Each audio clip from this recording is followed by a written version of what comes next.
And I'm frozen. Great. Okay, there we go. Hey guys, I am Danielle Elise. I am the Executive Director of the All Black Creatives Foundation if you are joining us for the first time in ABC Studios. And as always, our podcast is sponsored by Adobe Express. Super grateful to them for their continued support of our work and of our foundation. Today, I'm super excited to we'll be joined by my friend Christopher from St. Louis from Field Club Media.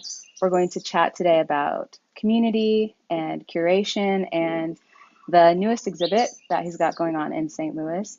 And I'm actually joining you guys today from Guadalajara, Mexico, and those are the birds that you hear in my background. So if you hear them and if you hear one that sounds particularly terrifying, that is the peacock. And I'm sorry about that. Okay, I'm going to go ahead and pop Christopher on here to say hi. Hello, hello. How are you today? I'm doing good. How are you? I'm good. I'm good. I'm glad we are actually getting to chat again and catch up. Absolutely. Um, Yep. okay, so I'm going to make you introduce yourself a little bit. You don't have to say like a whole ton, Sure. but My name go is ahead. Christopher. I am a transplant, but I call St. Hmm. Louis home now. I've been here running on close to 11, 12 years. Um, Formerly used to run a sportswear, like apparel shop here. And then over the 4 years that I operated the space, kind of started working hand in hand with the creative community here. And then I kind of started realizing that St. Louis didn't need another sportswear store, but they needed space. And as a creative, as an artist, as someone that has dabbled in several different lanes of art, I saw an opportunity to facilitate a lot of things for what the city needed, and that mostly space. And now it's opportunities because Hmm. I'm getting my foot in the door in the art world here, and people are trusting me to curate their spaces. And with that, sometimes they're like, "You can have the space to yourself," and I'm like, I know about 40 other people that I'd like to share this space with because I've seen the lack of opportunities and representation from artists at ground level, right? So a lot of these artists, I've identified that their work is top tier. It could be in any really gallery across the world, but there's just a lack of, I think, recognition of the artists at the ground level, and there's just only so many galleries in this city. So I'm kind of taking it upon me to provide as many platforms as I can, and outside of just like gallery space and wall space, I have an e-commerce background. I have a retail background, so we're gonna Oh, I build didn't some. know that. Yeah, so we're going to build some infrastructure for them, right? So we're going to figure out a way for artists to go from wall to bin to online, and for some of the artists, I'll play the in between for them, right? So there's just a lot of arms to this, but I just see that Mm. there's an opportunity for me to use kind of all of my knowledge and my resources, and kind of take some things off their plate. Yeah. Oh, I love that so much. I think um, I don't even know if it was the very first time I'd been to um, the shop when it was a sportswear shop. I don't think it was the first time, but so I'll say it was the last time. The last time I was there, um, it was so funny because I was just walking down Cherokee and obviously like saw your shop. I think I was looking for vintage clothes or something. I can't remember. And I stopped in and there were so many people that I just have known and know and like some that I hadn't seen in like years. And it's really cool that I know we were talking earlier and you mentioned what you have now is like this third space. And that's exactly how it felt whenever I walked in. So even before you started the transformation from the sportswear shop to, like this gathering space that you have now, I can see that that was already happening. I can see that that was already kind of like in the making and taking place. And I feel like that's something that all of us, even sometimes subconsciously, are looking for and search for is, like where can I just go and kind of be? Yeah. Like where can I Basically, go and be? Yeah, that's what I quickly caught on. It's a space for me too, right? Like Mm-hmm. this word is getting thrown around and it's becoming quite common now. You know, we call them third spaces. It's a space outside of work and home, Mm-hmm. somewhere for you to kind of escape and grab that book or have a conversation or a cup of coffee. And it kind of Mm-hmm. lets you kind of disconnect, I feel like, from the rat race because Mm-hmm. it's just important, I think, for us to have these spaces in a city like St. Louis for us to Mm-hmm. meet people, to share our resources, and to create friendships and partnerships and just anything that this space can serve. I'm allowing that to happen. You know, I read this article. I can't tell you where I read it at, but St. Mm-hmm. Louis is one of the loneliest cities in America. Like there's more Mm-hmm. people sitting at home by themselves, whether they're from here or they're transplants or whatever it is, right? And there's just not a lot of spaces for people, I feel like, to just sit down and just exist and meet other people because we have this mindset here in the city where it's just like, we just gonna kick it, we gonna party, we gonna go club. But how you really gonna meet someone genuinely, right? Uh-huh. So we've got to start Mm. installing community programming into these spaces, and whoever can serve those spaces, um, I would say go ahead and take that lead, whether it's a small business or it's an individual, whoever it may be. You know, we do need the every Tuesday run club. We do need the sewing Mm-hmm. programs. We need the Saturday afternoon art shows that just pop up for Mm-hmm. 24 hours. And that's just kind of what I've figured out, and it's just it's more than just, it's not self-serving. It's I'm here to serve the community. Honestly, Mm-hmm. I made a post the other day. It just simply just said, "I'm here to help." You know, I'm not here to Mm-hmm. take. I'm not here to compete. I'm not here to do anything to ruffle anyone's feathers or throw an event during the same time that someone else has got an event. You know, there's so many Saturdays. There's only so many Sundays, and it's Mm-hmm. like, as a city, we got to start coming together and figuring out how can we kind of come together and throw multiple events and create multiple third spaces so people have a reason to get out of the house.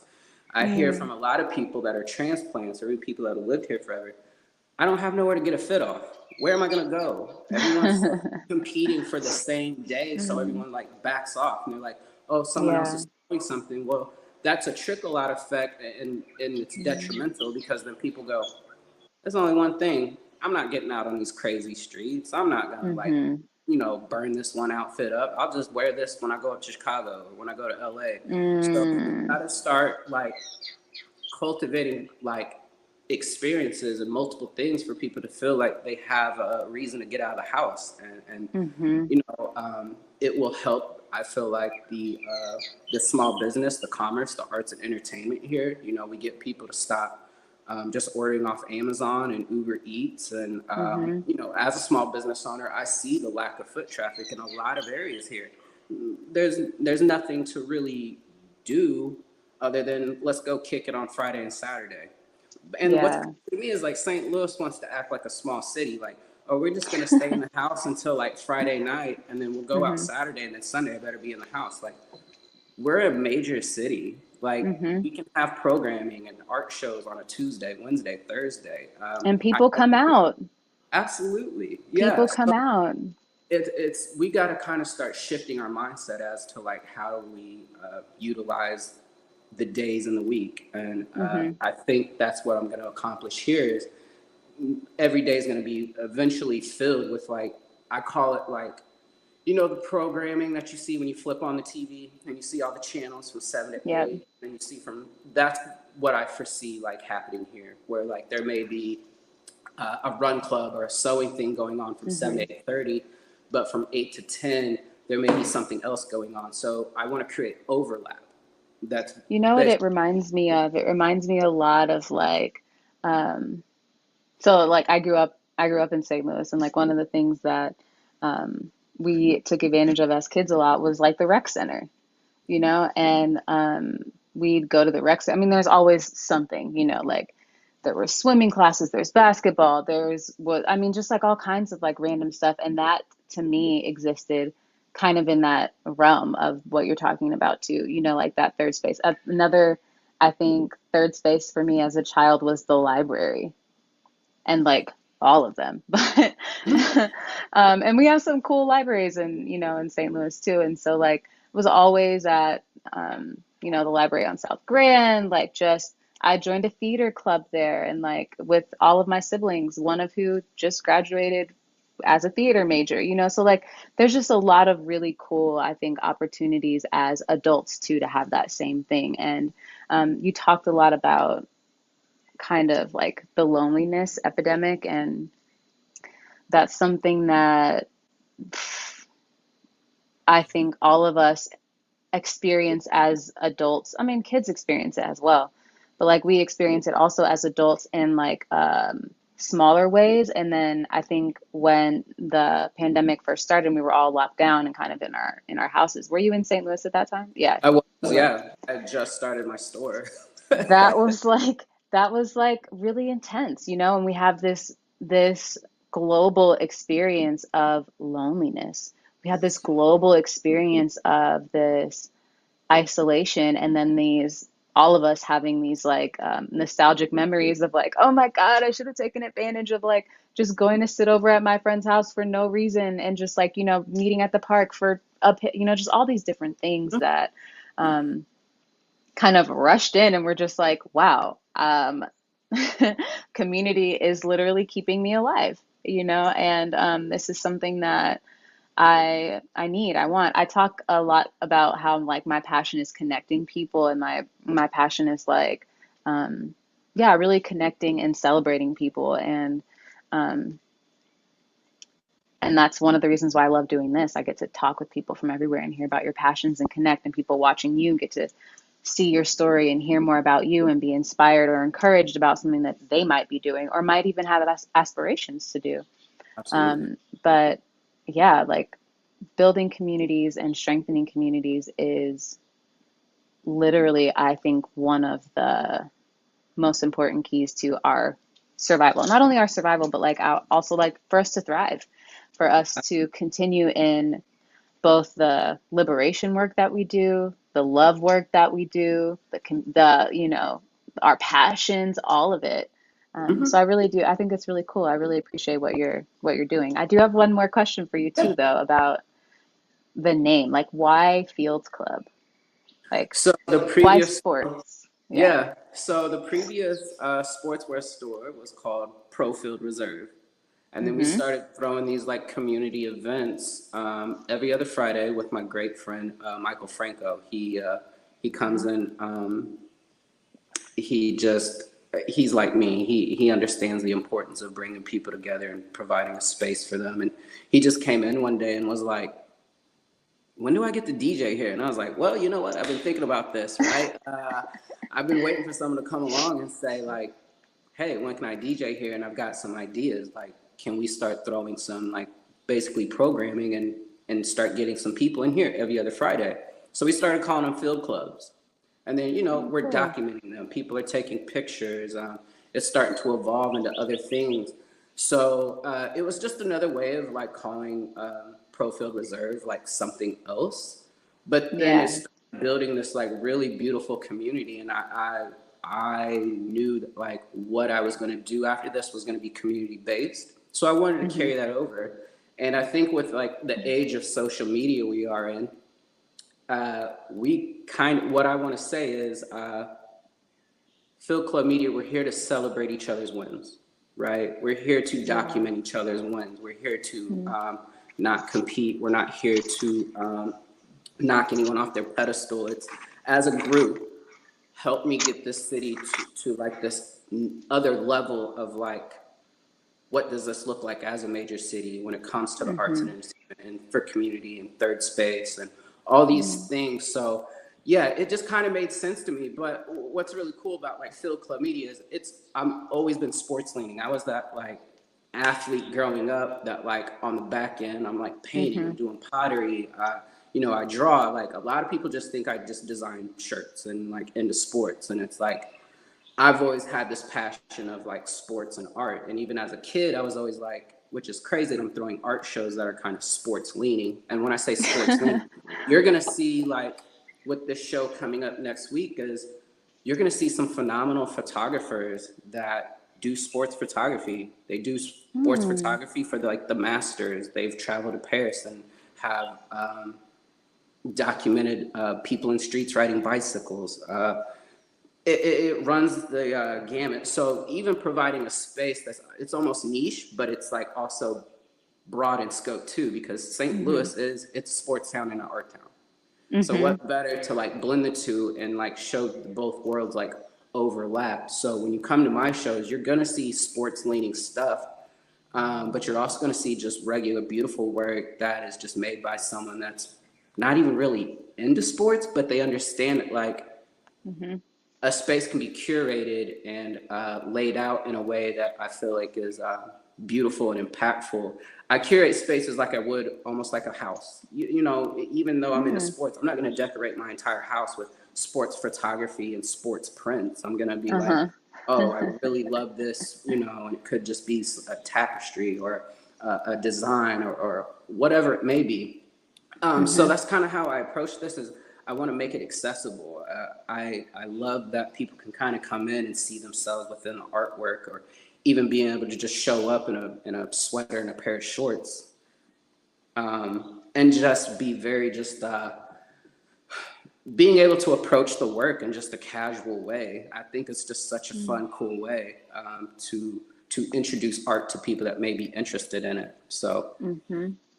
I think that that's so intriguing that you talk about like this intersection between art and sports because that's not honestly like that's not something that that I would think to no, okay, not that I don't think that they're like similar in any way. That's not necessarily true because I've seen gorgeous, photographs of artists. I've seen gorgeous pictures of someone who's doing something and I'm like, wow, they are in incredible form. I love that they're being photographed in this, like there is something to the art of someone who's really good at what they do whenever it comes to sports or who's enjoying what they do. And so I do think that that's really neat. I think that having a blend of art and sport in a show is going to be absolutely amazing. So you have to tell me more about, and this is what Inside Out is, right? This is the show that you just curated. yeah, so it kind Okay. of piggybacks off the show we threw in mid-December at the Luminary down here on Cherokee Street. Mm, mm-hmm. So I was approached with the opportunity through the sportswear store lens of, hey, we see what you're doing, we have space. Uh, how can you make this work? And I'm like, well, let's throw a holiday ball and we'll call it Together We Ball, right? I saw that. That was beautiful. So the Monaco is attached to the Luminary. So the Luminary was fully curated with just art. It was blended. But then the Monaco, I put basically a mini basketball installation slash retail in there. And we had Mm-hmm. grown men in there shooting basketball for like 6 hours, Ah, oh sweaty, my God. Oh my kids God. off the street asking if they could come in and play. It was beautiful. So that right there showed me that like you can create these like Mm, kind of these non-traditional experiences to mm-hmm. where you can get the community to come interact and kind of drop their guard and have some fun and have a reason to stick around. So with this show, with it being at Sophie's, um, Mm-hmm. there's just so much like that could get damaged or messed up if we really did truly bring in like the actual basketballs because the last show Yeah. we had mini basketballs and they were flying everywhere. Some of Oh my got God. That's amazing though. Like I love that. I and it love was that. and we probably had about 40 mini basketballs just flying. It was crazy. Oh So like my God, that's so great. so I go, into Sophie's and they're like, yeah, we love the basketball concept, but we don't know if we can really truly have like these mini basketballs. And I'm thinking, In the space. how can I get around this? And I'm like, ball up a piece of paper and you throw it towards like a trash can. So Mm-hmm. with this show, we still have that interactive moment, but it's community led. So we're gonna have stations of paper where the community can come in. draw, they can write, they can doodle, whatever they want to do with this piece of paper. And they ball it up. And then they throw it in these basketball hoops. These basketball hoops have these custom like mesh nets made that capture the artwork. Like you could get it out if you really tried, Oh, but the art wow. stays with me, right? But then over Yeah. time, we start suspending everyone's artwork face down above the public, and then from the trees and everything that we've installed throughout the gallery. So Oh, we've kind of made wow. it, curated a space where it looks like you're inside of a gallery, but a park is Mm-hmm. installed, and then there's 4 courts in specific places that all capture documentation. I'm really into kind of like human behavior and like how do you get people to interact with things. So you could absolutely come in there with your 8-year-old little niece and have her draw something, and then she can toss it in the hoop, and then we'll be there for Oh. 4 to 5 months. She becomes part of the gallery, right? Mm. So we go from one artist, which I'm in there right now. I'll be in there for 2 weeks. So there's a week left, and then we'll have 40 artists in there. So we'll have 41 Oh, artists. wow. So think about over 4 to 5 months, once it's community led, we may have Mm-hmm. 3,000 artists in there. Wow. Oh, I love that so much. I love that it's something that's like also open to anyone who wants to participate and be part of it. That always feels really cool. Like when it's something that's in your neighborhood or in your community and it's not like this untouchable installation or something that's just like, you can look from afar, but like that's the artist and that's you. That's really neat to kind of bridge the space between the art and then like the potential artist and just like let people actually be part of the installation. I really like that. Yeah, absolutely. It may allow us to discover the next great artist too, right? Because I can only curate, Yeah. and I can, I can only go to so many places in the city to see like what's actually going on. So here's an Hmm. opportunity for someone to really like get on our radar, or for us to just identify someone that's like, that friend that picks up a pen and paper and they start drawing. You're like, dang, you're kind of good. And they're like, yeah, I don't know. And you're like, you should kind of see this through, right? Like this could be Yeah. something you should absolutely like pursue, even if you keep it as a hobby. It's a great outlet. But Hmm. yeah, for it to be community led, it's so important to me, because I want people to feel a part of it. Because sometimes when you walk into places and it's just curated and you can't touch things, it's like, well, why didn't I get invited? I'm just as good as Hmm. this, And then you Hmm. start getting that feeling of I'm left out, I'm not good enough. Yeah. So um, this is kind of my way of, I feel like, getting around it. Yes, I know it's not a piece curated and beautifully framed on the wall, but we're going to be scanning them in, and you'll be able to see them on projection work. You'll be able to see them hanging within the installation. So, and it's already working. We literally put the basketball hoops up last week, and within 5 minutes, these kids that were in the hallways, I started just tossing them paper, and they knew exactly what to do with it. Hmm.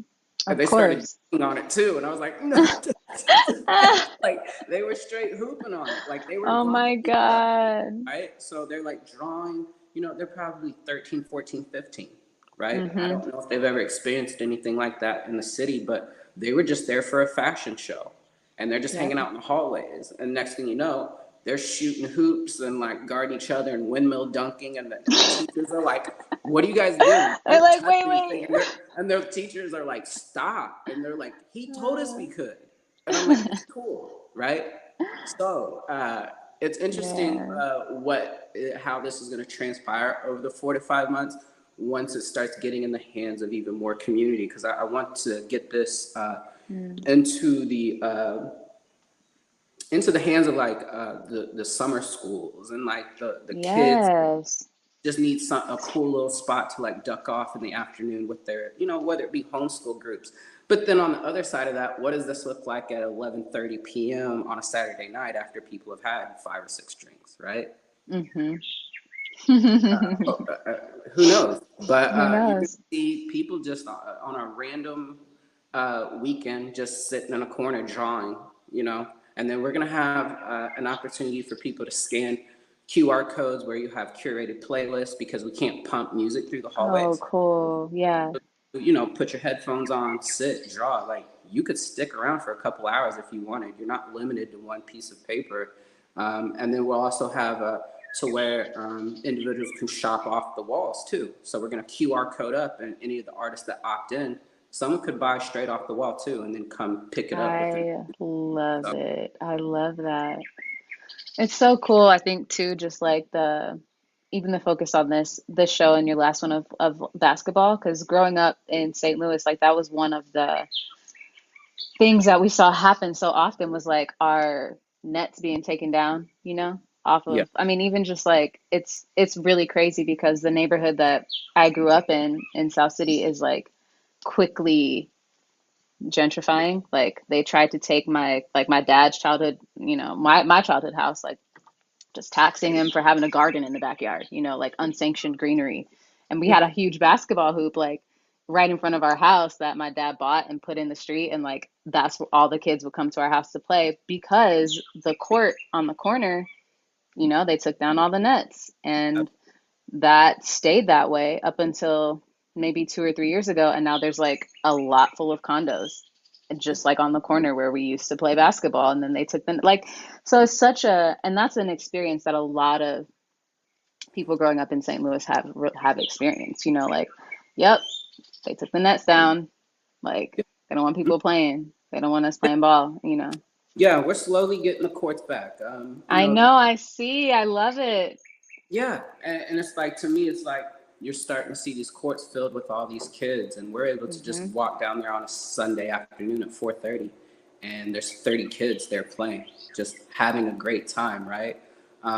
So to me, it's like sports, and specifically basketball. That's the sport I loved growing up. It was Hmm. my getaway from the real world, right? I'd hop off the bus, grab my basketball, I'd put my Yep. sister on a stool and say, "Count my shots," right? I love it. Yep. Yep. So to me, it was like that was like my escape, and I feel Mm, like you don't need anyone else either to really play basketball, yeah. and but also it's a sport that can bring people together. I've always said like basketball will heal the world.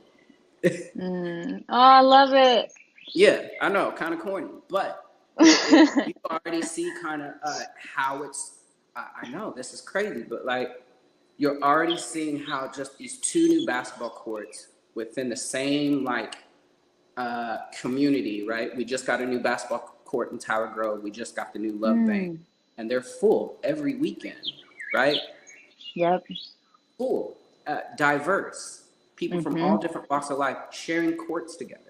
Mm-hmm. So, uh, yeah, I just feel like this is a way for me to kind of tell my story, bring people together, make it accessible, and allow people to have some fun, right? As long as you don't fall through the wall or knock some artwork off the wall, but you know what? That may Uh, be like, the byproduct of, allowing people to fully, be active within a gallery space. But to me, it's fun. You kind of have to not be so serious about it. So yeah.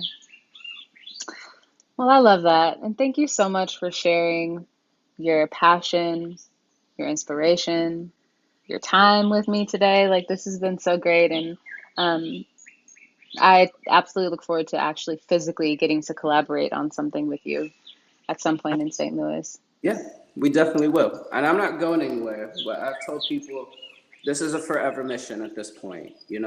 This is a 50-year mission for me to, I think, get some things put down for the community, kind of a blueprint, right? Because I need Hmm. other people to kind of take some ownership too and run with this Yeah. and do with it as they please. I'm only one person. I have an amazing, I will call them circle team, like Hmm. peers that help me, pull these things off. But I absolutely, hopefully, I'm inspiring other people to kind of take some ownership too, like just kind of bringing their dreams to life, but also like providing opportunities for other people as they elevate and as they get their foot in other doors. For me, it's really important. Once I get my foot in the door, I can let other people run by me. So Yeah. Like building community is a group project, it is. period. Yep. Period. And I love that. I love that we get to build together. I love that St. Louis has Field Club Media just like sprouting and I think that that's so beautiful.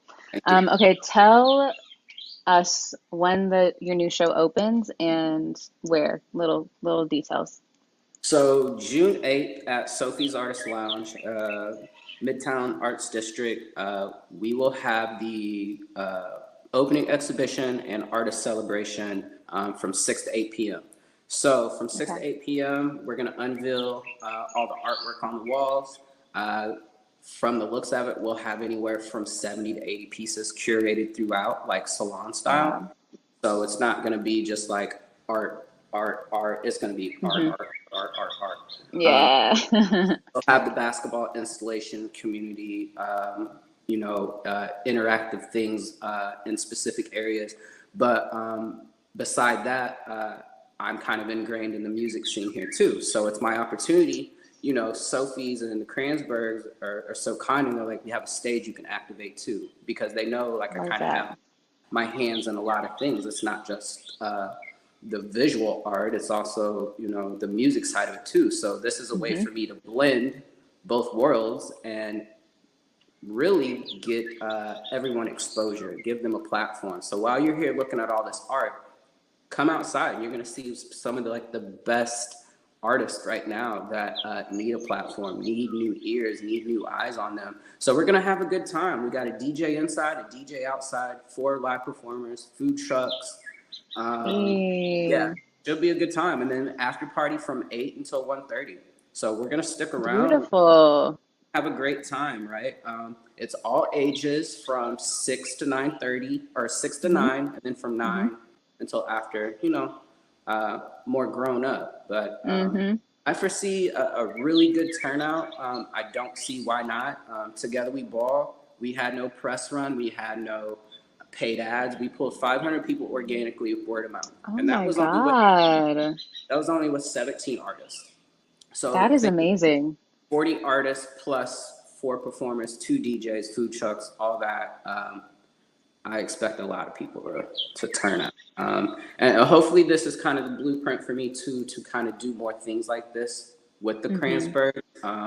There are other opportunities for us to kind of tether the inside and the outside. So that's kind of where this name came from, right?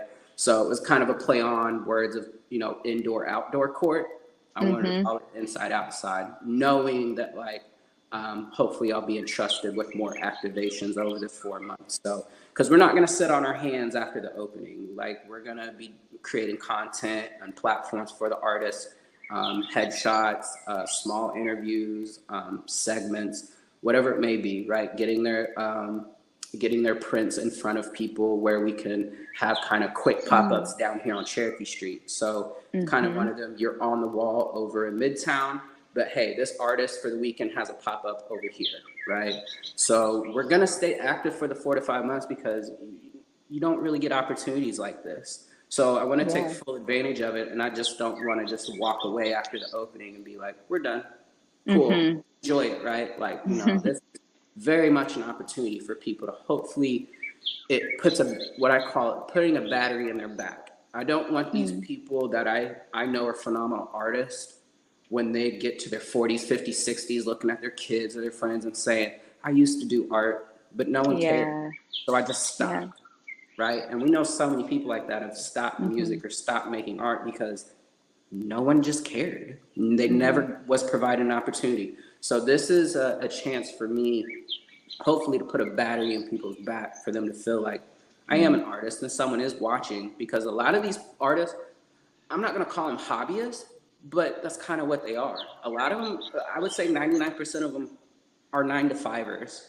Like a lot of these, they they do photography like on the side while they're on vacation. But I'm like, And then that's they're just absolutely incredible. No, I yeah. understand. I understand. It's just like it's rough sometimes to not only because even if you deeply believe in yourself, you also need that backing of your community who sees that and knows you, loves you, believes in you, and then can help support you to get to where you're trying to go. Like it's literally a group project. We all know and love so many artists who are just like, and we look at them and it's like, oh my God, I want you to be able to do that full time too. Yeah, absolutely. So yeah, the goal is to put a battery in everyone's back, and the goal is to get on the general public's radar, right? Yes, a Mm-hmm. lot of these artists already have their friends and family that know what they do. The creative community already knows, but we're a very Mm-hmm. small community. And Yeah. then, as you keep like going on with your practice, people kind of tap out. They're just kind of like, yeah, we know you're great, but like, cool. So Mm. we have to start treating this like we are in a major city. From where I'm sitting here to the very outskirts of St. Louis, there's 2.5 million people. And when we Mm-hmm. throw these festivals and these big like street parties, thousands and thousands and thousands of people come. And I'll turn and I'll look at someone that I know is like in the creative scene. I said, you know these people? No. And I said, well, that's your target market. Mm-hmm. Not this. Mm-hmm. Your work really isn't for your friends and your family. You have to get out of Mm-hmm. that mindset. If you want to be able Mm-hmm. to do this for a living and to be able to provide for yourself and your family, you've got to be comfortable with the general public being exposed to your work. So how do we do that? Yeah. We have Mm-hmm. to create platforms. We have to have space. We have to be like okay with even our friends and family just tapping out. Like it's okay. So that's kind of where we're at this point is like let's build something where the general public is seeking out work because they know where they Yeah. can find it, Mm-hmm. and you're just not like showing the same stuff to the same people over and over. Mm-hmm. So Yeah. Expanding that platform. Like you let your family and your friends lift you up and then you go.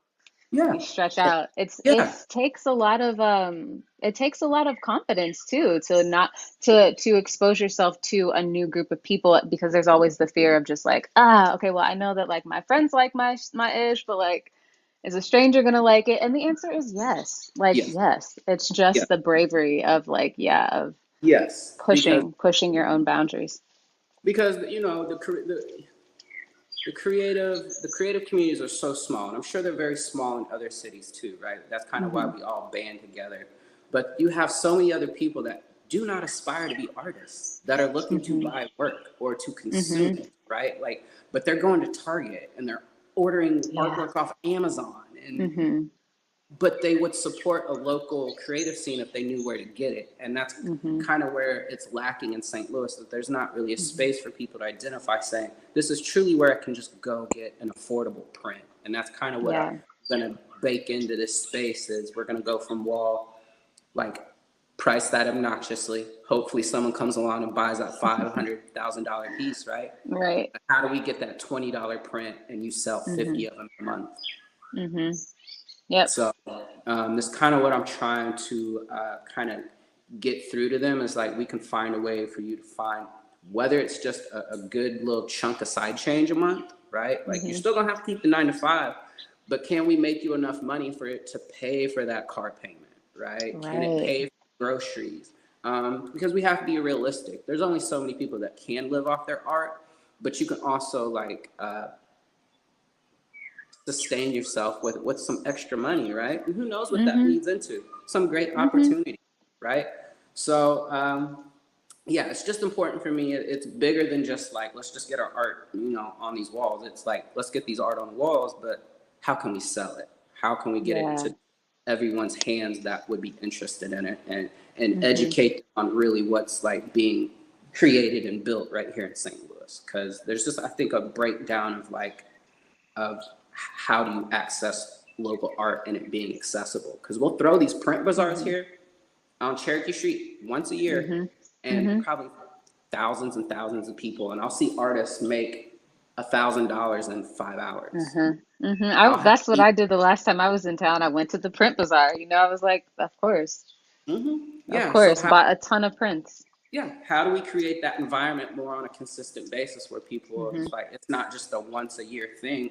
It's there's Hmm. an appetite for local art. When we have print bazaar, I'll have people that are like calling the store and emailing me being like, "Hey, is that art up there yet? Has the artist dropped off art? Like, is that art? Hmm. When's that artist going to be up there?" And I'm like, "Well, they're only going to be here one day." And they're like, "Oh, okay, I got my days switched up. My bad." And I'm Oh, like, yeah.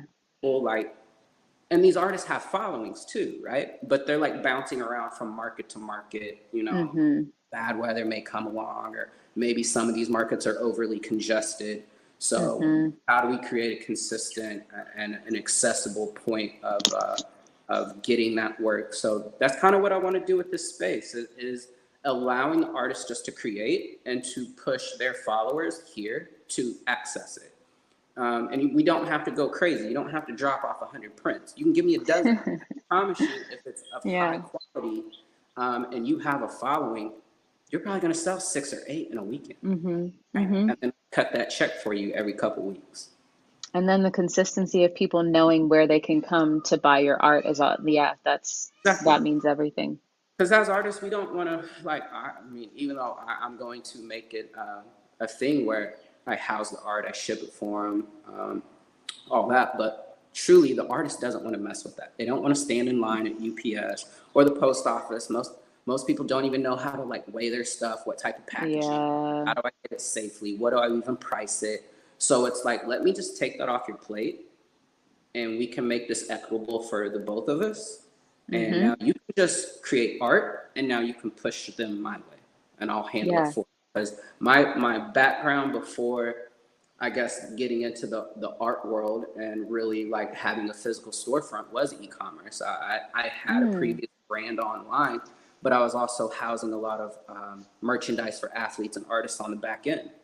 So with Okay. that, I learned how to house, how to cut profit, how to just communicate with people. That skill set is definitely going to translate over here because I now with Field Club Media can identify an artist where I'm like, I can help you make some money. Let's put that print on a shirt. Let's put that print, Yeah. or let's make it into a puzzle because I just think big. I'm a designer first and foremost. I'm an industrial designer actually. I wanted to be a shoe designer. So like with all these things and the e-commerce and being an artist, I feel like I've got this like Swiss Army knife of like what I can like help with. So the biggest thing for me is like, can we take some stuff off the plate with artists, let them create and show them that they can sell their work. And then also being able to, like I said, identify people that just do need a space where I can say, hey, let's make that like drawing into 24 shirts. And now I can cut you some percentage on that, right? Also, is there a product I can carry in here too? That is, you just keep me stocked. There's someone here, K Cutta. He's got these mugs called Cutta mugs, right?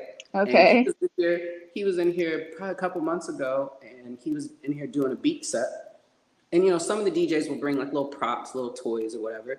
And he had this mug that he brought, and he sat it on this speaker. Well, I had moved it, put it on the counter. Well, this person who came in and they were just shopping around. They go, "Is this mug for sale?" Just random, just a random person. I go, I looked at him. I go, "Hey, Cutta, is this mug for sale?" He goes, "Yeah." We sold it to her, and he goes, "I got 3 more in the car." So he brings them in. That's so cool. So as we like get the store in place and we get the bins in place and the artwork hung on the walls, people will be able to just come and experience Field Club Media and us as a whole. I know this sounds crazy, but like it's the local hot topic. It's the local hot topic, but we can keep the stuff in here fresh and we can create small batch and we can, you know, kind of keep the artists rotating in and out. And if we identify an artist that needs a platform quickly, we can always create space. We can always slot them in on a calendar, right? It's just, I'm just very excited as to where this all can go. And I foresee like we can kind of get this infrastructure in other places too, because there's other entities that are like, can you do this in our space too? So it's like, it would be their entity, but curated by me. Yeah, I can get you artist prints in here. I can get you art on the walls. I can get you DJs in here to activate this. I can get you food. It's kind of Field Club Media becomes this like multimedia / hub / we also have an agency embedded into it too. So like me and my team that we're creating rollouts for my brand are now being approached to say, hey, I have this new font that's dropping. Can you create a rollout for us? Well, absolutely. And now I have people I love that. Can you design a logo and a website for me? Yes, because I have the right people around me that I've met over the last 4 years. So Field I Club think Media. that that's one of the coolest like assets for artists, period, is like a community of people who believe in them, who see the hard work that they are already putting in, and who just want to uplift them, support them, and help them to really get their stuff pushed out there. Because that's one of the most like concurrent themes that come up whenever I'm interviewing artists is like I'm thriving because of my community. I'm thriving because of the people around me. I'm thriving because I'm able to go further because people see my ish, they support me, and they keep my name like in their minds and in their mouths when they see opportunities. Like that's something that is probably one of the most impactful free things that we can do to support other artists is like keeping them in our minds when things like this come up, keeping them, supported by saying, hey, like there is this opportunity coming up, or there's this way that I can see you and support you. And because, yeah, we literally need each other. We literally thrive in We do. community and because of each other. We do. So I appreciate what you're doing in St. Louis. I Thank you. appreciate the love that you are putting behind this and, your whole crew. Um, yeah. They're wonderful. They're wonderful. I wouldn't be, none of this would be possible without them, you know. Hmm. And this space and what's getting ready to happen over the next few months and for the rest of my life here, without this space, I don't find who I am as a person either, right? Mm. So as a creative, as a transplant, I was here for 6, 7 years before I even found the community. Like it's so small. Mm. It's so just like this hidden secret that like Mm. I didn't meet any of these people that I could relate with and truly find who I was as a person until I opened the doors here. And I feel Mm. like they felt the same way. Like I'm looking for space. I'm looking for community. I'm Mhm. looking for people that are like-minded and are okay with me just coming as I am. And Mm. you know, someone that is black and was raised in a very white community. I'm adopted, right? So Mm. uh, it's been a different upbringing for me. Mhm. So I was always kind of, I call it this gray area of like, where do I belong? Mm. So I've always just kind of been trying to figure out where do I fit at in this like ecosystem of life. Well, I Yeah. know now, and I just turned 42. It took me basically 40 something years to fully say, this is Christopher. These are the things I like. These are the type of people I'm going to surround myself. Oh, this is so beautiful. Like you're speaking to someone that like was floating through life, kind of like, where do Mm. I belong? Where do I belong Mhm. as a black creative, even just as a black male, as a that's kind of just been like force fed all these. What's up, man? Oh, perfect. Thank you. Local UPS guy. But yeah, like so with this space, I'm kind of Mm. discovering the same things as the individuals and the creatives are like figuring out what this space is for as well. So like that's why I'm like kind of open arms because I'm still figuring it out and yeah, I'm excited to see what like life like unfolds because I'm starting to figure out what I'm really good at and what Mhm. my purpose is because like it is crazy to me that I'm even like even having the opportunity to curate shows. But was Yeah. this embedded in me from childhood? Probably. But now I'm really truly, Mm. stepping into my purpose, and when you're kind of just like I said, force fed things or people tell you, well, this is what you should do with your life and your career, right? I come Mm. from an area where it's just like, go work at a manufacturing plant or go be a teacher, Mhm. go be, Mhm. and I was that kid that's like, the Chicago Art Institute came down, Mom. I don't know who they are, but Yeah. you think I could go? And they're like, Yeah. no, it's too expensive. You're going to junior Oh. college. And I'm like, okay, well, Oh my that's God, but why not, is that no, such like no that's one such a understands. Midwest story. That's No such a one, Midwest story. no one understands what I'm trying to accomplish as like this Yeah. kid stuck in this town. I'm just like, art, art, art, design, design, design, Yeah. clothes. I love music, and like everyone else is Mm. like, let's go hunt, and I'm like, get me out of here, right? So when I had the opportunity to come to Oh. Louis, I was able to start, restart my life. But I Yeah. lived a very just like a lot of people, a very lonely life up here. I was just like, work, work, work. I operated my warehouse, had my Mm-hmm. clients, my partner and my son. And then like one day I was down here on Cherokee walking by because I would come down here and get food. And the Mm-hmm. space was empty. And I figured out who owned it. And I was like, I want to rent it. And I didn't even have a name. I knew I was going to put clothes because I knew that's what I could like really start, gearing up pretty quickly. But I just had to kind of disconnect from where my life was going because it just didn't Yeah. feel genuine. So Mm. yeah, so we opened a sportswear store, and then 4 years later, we're like, okay, that served its purpose, but this is Mm-hmm. truly what I'm supposed to do with like my life. So here we are, and Oh, this is it's so never beautiful. it's never too late for people to figure out or to step into their purpose, right? Mm. Most people Mm-hmm. be like, "Ah, you're 40, go sit down somewhere, right? Go get that 9 to 5 office job." Mm. But no, like the purpose is way bigger than I even know. So I'm just gonna see it Mm. through, and hopefully we're still here 50 years from now with the big 5-tiered office and multiple employees, and we're telling the story of St. Louis, and we're providing opportunities. So Ugh, that is so amazing. That is so amazing. Thank you so much for just sharing that story because literally it's so funny, but I'm I grew up in St. Louis, but I also grew up like the main culture of my upbringing was a conservative homeschooled kid with like 6 siblings, you know? There's like a lot yeah, of us, and so like that was my main culture, and I didn't, and also because I grew up so like conservative, I wasn't able to, I think, attach as much to the Black culture surrounding me as I wanted to.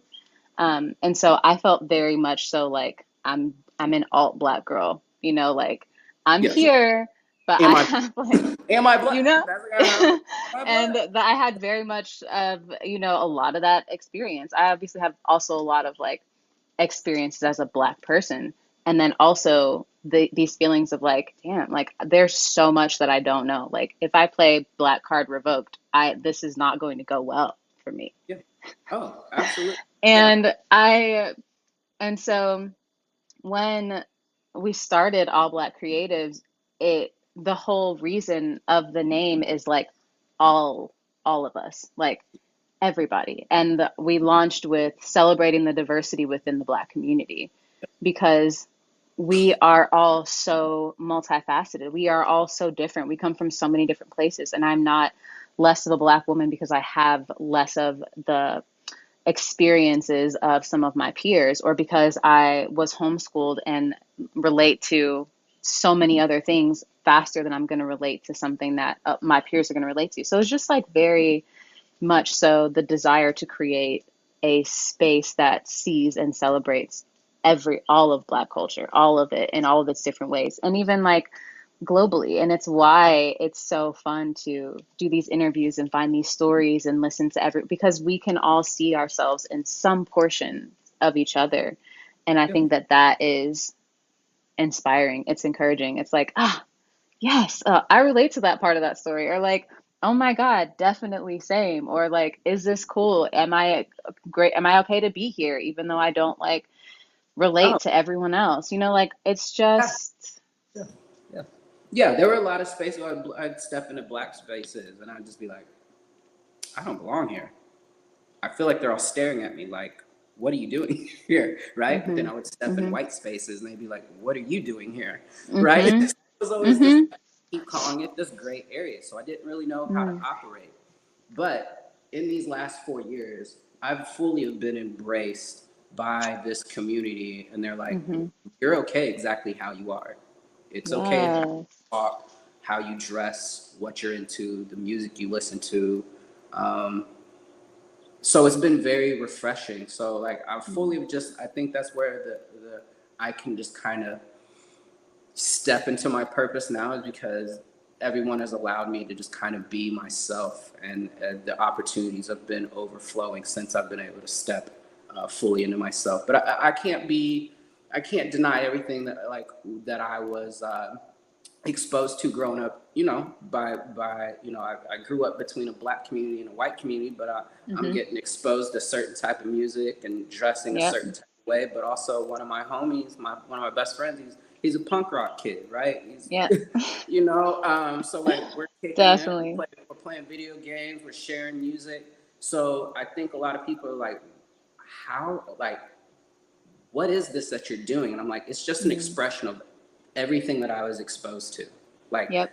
I grew up in a very conservative home, very Christian home. Mm-hmm. Um, so it was like, we didn't have a TV in the house for the longest time, right? Mm-hmm. Uh, I remember one time I switched from Christian school to public school, and because I wanted to play sports, I wanted to play Uh-huh. basketball. And Uh-huh. he was like, do you think they'll let you wear sweatpants under your shorts? And I'm like, Oh my God. we're not You're in like, public don't do school, this to me. right?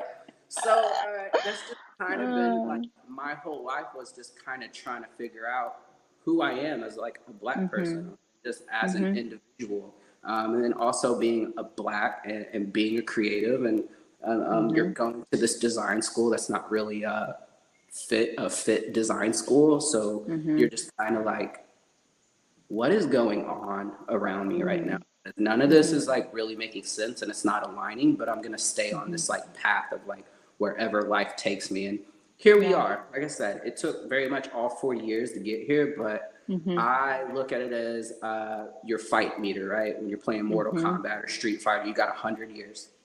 Yep. If someone's not 42% off, I still got another 58. I still got Yeah. a lot of kicking and punching to do. So Yes. to know everything that I've been through and everything that I've accomplished in 42, I'm excited to see what happens over the next 42, over the next 58, because I get to live a whole other life, and like I said, truly step into my purpose. So yeah, Mm. it's been beautiful. Absolutely. Absolutely. And look at where our stories have brought us, right? Like all of that fabric, everything that has made us who we are. Like you wouldn't have started Field Club Media. I wouldn't have started All Black Creatives. Like we literally are here because of all of those little pieces of our story. Um, yeah. Amazing. Beautiful. Snaps. Snaps. All right. Well, thank you so much for joining me today. Thank you for telling me all about Inside Outside and Field Club Media and yourself. I really appreciate being able to, actually take some time and like connect because, yeah, it's been Absolutely. a, Yeah. Any and all opportunities moving forward, I'm here for it, right? Because with me taking up space, I get to bring other people with me, and they get to take up space with me. So mm, you point us in the right direction, and we'll take this show on the road. So absolutely obsessed. I love it. I we're love here. it. We will be in touch. Yeah, we're here to represent St. Louis to the fullest. So I I love appreciate that. Ryan. Yeah. Say Ryan. So this is Ryan. Hey. He just threw the show this past weekend. They pulled 300 people. They operate under $5 can. So you guys should absolutely Wow. go peoples. Yeah, No, I love that. You're gonna have to just send me some people who like you think would be fun to just like or who would appreciate, something like even being on like the podcast and I would love that. Yeah, that would be yeah. Him and his great. partner will be in the Sophie show. So you combine our crowd with Epic. their crowd. There's gonna be some people standing outside next Saturday. So Ah, I'm into June it. 8th, That's gonna be so dope. June 8th, 6 to 8. Come kick it with us. After party from 8 to 1:30. Food trucks, live music. But most importantly, beautiful work will be curated throughout the space, and come put up some shots with us. Love that. Love that so much. Thank you again, and I will be in touch with you. I will chat with you very soon. All right. Take care. Appreciate y'all. Thank you, Bye, Daniel. you too. See ya.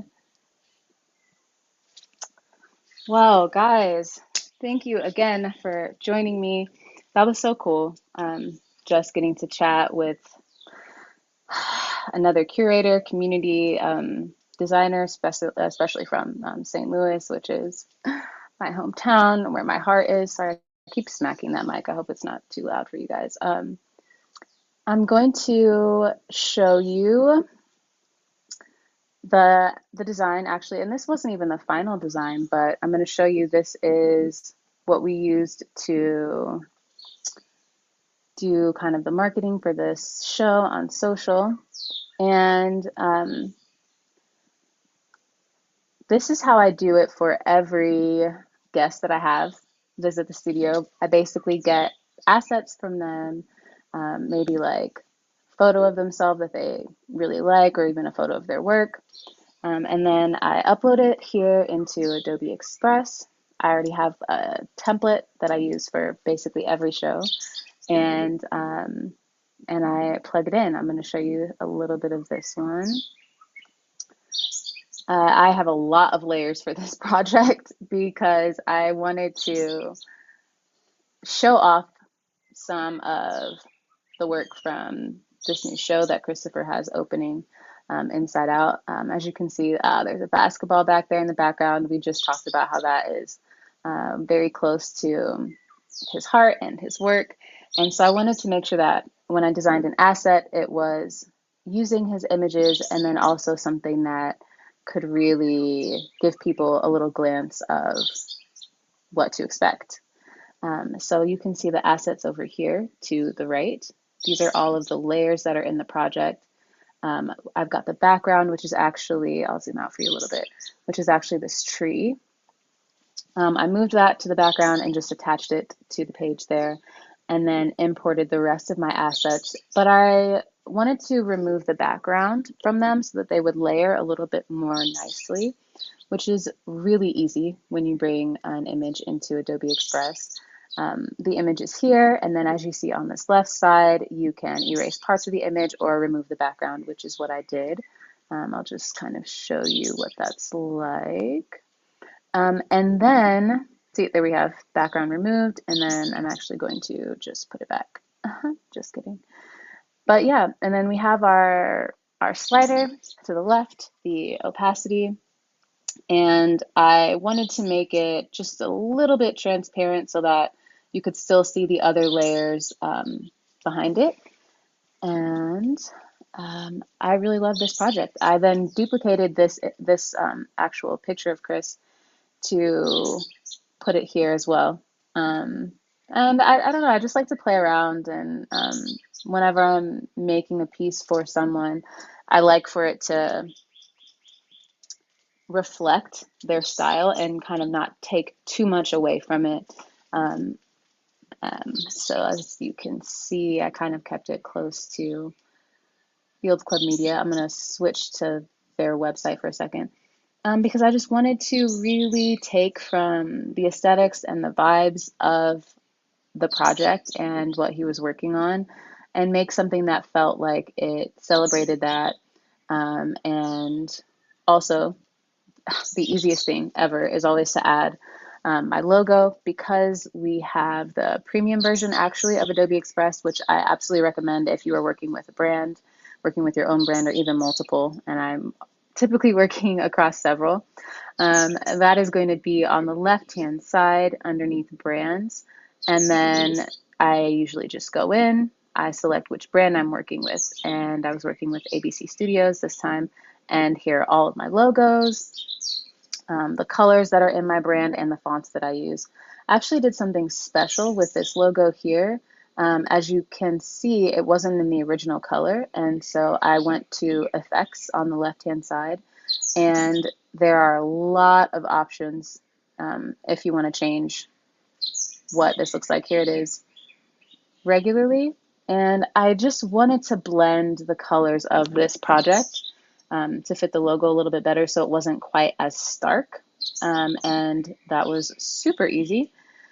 I played around with a couple of different ones. I also really liked this one, but I wanted something that stood out just a little bit more, and so I went with one that was still pretty close to our colors, but just had a nice tint. And yeah, and there it is as my linked asset. And that's super easy. I then resized this project. As you can see, I have all of my many versions. I always have so many versions whenever I always have so many versions, sorry, whenever I'm doing this, because I like to play around. And so this is the one that you'll see if you joined this stream on YouTube. And also it's going to be the cover image. And I got to play around with it. I resized it, but then I also moved some things around. As you can see, I still have a lot of layers, but yeah, I just rearranged everything a little bit in a way that I felt like referenced the original image, but kind of was its own thing.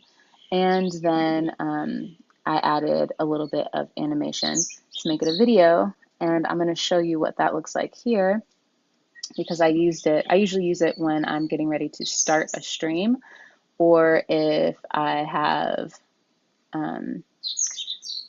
maybe I'm starting the stream a little bit early or something like that. I'll usually set a video looping. I'm going to show you that really quickly. And that's the looping video that I play before I start the stream or, in the middle if I need to take a little break. And yeah, just made that right there, as you can see, right from Adobe Express.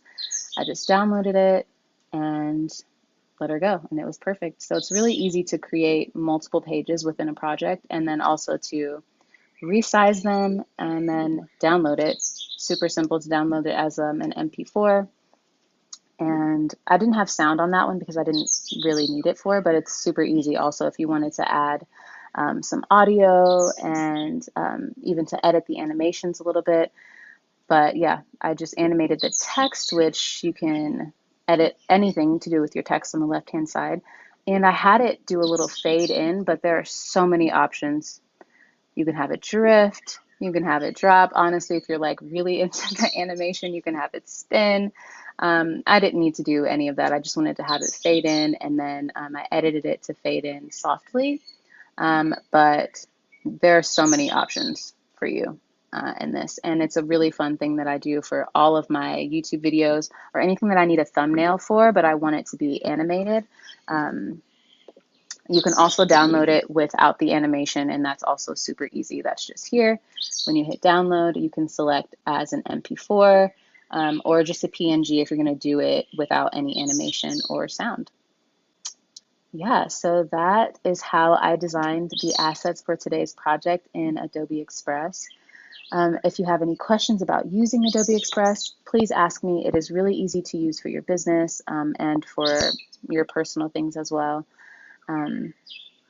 Yeah, usually I have like 5 or 6 things that I'm working on in Adobe Express at the same time. And if you tune into our Instagram series where I teach you how to use these things, you know that I use the Adobe Express mobile app, which just recently launched. It has a lot of really cool beta features and some things now that are just baked in. But if you need to edit any images with AI or you kind of need help starting on a project, you can use generative AI just from a text prompt. It's great. You can also animate from audio, which is a really new fun feature, which basically takes your voice and will animate it in maybe a cartoon or I think I made one with a bunny. But yeah, that's also just a really fun thing to add to Reels if you're working on a project that is, maybe even an ad that you want to go out or a promo. I definitely recommend using the Adobe Express mobile app because it's fast. It's like a lightweight version of the desktop app and really good for social posts. So I definitely recommend that. And if you need help figuring out how to use that, there are a ton of kind of tutorials if you follow Adobe Express on Instagram. Also follow All Black Creatives on Instagram to see how we use it for our social posts. Yeah, thank you guys again for joining me. I had such a great time just chatting about community and curation and community support. I really do believe that community is the channel that we need to thrive. It is the channel for liberation. It is the channel for connection. It is the antidote for the loneliness that we all often feel in this world, pre and post pandemic. And yeah, I'm happy that I get to share this space with you guys. I'm happy that you all join me and that you love our video podcast. stay tuned. I've got some fun interviews coming up over the summer and this next month. And yeah, I'll be here. Oh, I did say I was going to show you guys where I am. I'm here in Guadalajara just for a few more days. But I think you've kind of heard the birds a little bit. I'm going to see if I can show you some of, yeah, this is my gorgeous space. And there was a peacock yesterday that I thought was going to destroy me, but I survived. Anyway, happy again to be with you guys. I'll be joining you from some other city for the next stream, and I will see you then. Big thanks again to our podcast sponsor, Adobe Express. For those of you who have not downloaded the app yet, there is a link in the bio of our Instagram page to download Adobe Express and get started. All right. Bye, loves.